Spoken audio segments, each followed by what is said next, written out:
आघाड्यांचा फरक त्या ठिकाणी पाहायला मिळतोय। सचिनजी, आशादायक चित्र पुन्हा एकदा आपल्याला मुंबई संदर्भातलं पाहायला मिळतंय आणि आपल्याकडे येतोच आहे। 1450 मतांनी आशा काळे काँग्रेसच्या त्या ठिकाणी विजयी झाल्याची या घडीची सर्वात मोठी बातमी। वॉर्ड क्रमांक 183 मधून आशा काळे विजयी झालेले आहेत। सचिनजी, 57चा आकडा तुमचा आहे, उद्धव बाळासाहेब ठाकरेंच्या शिवसेनेचा, आणि भाजप 60 जागांवरती त्या ठिकाणी आघाडीवरती असल्याचं पाहायला मिळतं। लातूरमध्ये भाजपचे 4ही उमेदवार विजयी झालेले आहे। सगळ्यात मोठी ब्रेकिंग न्यूज। सचिनजी, मुंबईवरती मी आपल्याला प्रश्न केलेला होता।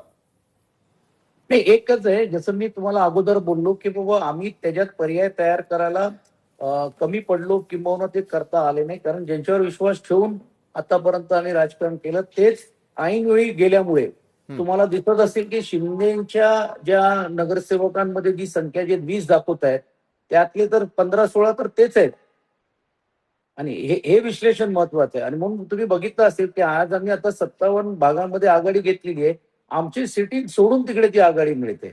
तर हाही विश्लेषण मला असं वाटते अंतिम स्वरूपावरती आपल्याला करता येईल।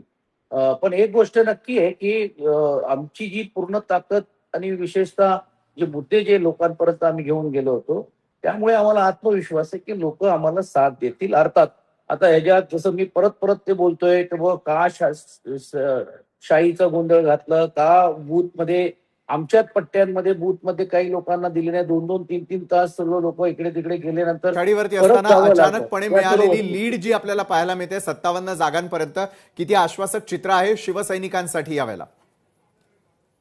आणि आम्हाला आत्मविश्वास आहे की ही आघाडी कायम राहील। अच्छे दिन येणार ठाकरेंच्या शिवसेनेला। ठाकरे ब्रँडवर खरं तर ही निवडणूक लढलेली होती, काय वाटतंय सचिनजी? आणि आम्हाला विश्वास आहे, आणि बघा शेवटी जय विजय हा नंतरचा भाग आहे। आम्ही जे लोकांचे मुद्दे घेऊन गेलो, आम्ही जे विकास केला आणि काय करणार आहेत, त्यात लोकांचं काय कौल येईल त्याच्यावरती बघून आत्मविश्वासाने आम्ही लढत राहणार आहोत। निर्णय आमच्या बाजूने होईल असा विश्वास आहे। त्यातून वर खाली तरी झाला तरी देखील काय आम्ही थांबणारे नाही आहोत ना। बरं सचिनजी, शिवसैनिकांना तुम्ही काय सांगणार आहात? मी आपल्याकडे येतोच आहे, मात्र तत्पूर्वी जालन्यामधून भाजपचे सुजित जोगस विजयी झालेले आहेत। प्रभाग क्रमांक 13 मधून सुजित जोगस विजयी झाल्याची ब्रेकिंग न्यूज आपण आपल्या टेलिव्हिजन स्क्रीनवरती पाहतोय।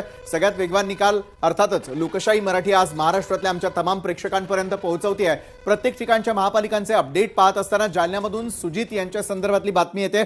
जळगावमध्ये देखील तेच चित्र होतं, भाजपचे नितीन सपके त्या ठिकाणी विजयी झालेले आहेत। जळगावमध्ये आणखी 2 विजेते आपण टेलिव्हिजन स्क्रीनवर पाहणार आहोत। भाजपच्या सुरेखा नितीन तायडे देखील विजयी झालेल्या 2 उमेदवार त्या ठिकाणी निवडून आल्याचं सर्वात मोठा आणि वेगवान निकाल आपण पाहतोय। निकाल मुंबईचा पहिला निकाल आपण या क्षणी पाहतोय। काँग्रेसच्या आशा काळे 1450 मतांनी विजयी। काँग्रेस मुंबईमध्ये वंचित बरोबर नशीब आजमावत होती। काँग्रेस ही वंचित बरोबर मैदानात उतरलेली होती, आणि या ठिकाणी आपण जर पाहिलं तर आशा काळे या विजयी झालेल्या आहेत। काँग्रेसनं पहिलं खातं मुंबईत उघडलेलं आहे असं म्हटलं तर काही वावगं ठरणार नाहीये। सोलापूरचे भाजपचे 4 उमेदवार या ठिकाणी विजयी होताना दिसतात। काँग्रेसचे बालाजी गाडे पाटील यावेळेला आपल्यासोबत आहेत। बालाजी गाडे पाटील, खरं तर आश्वासक चित्र मुंबईकरांनी तुमच्यासाठी या ठिकाणी व्यक्त केलेलं आहे। आशा काळे विजयी झालेले आहेत, या पहिल्या विजयाबद्दल काय वाटतंय काँग्रेसला? आम्ही पहिल्यांदाच एक नवीन प्रयोग केला की वंचित बहुजन आघाडीसोबत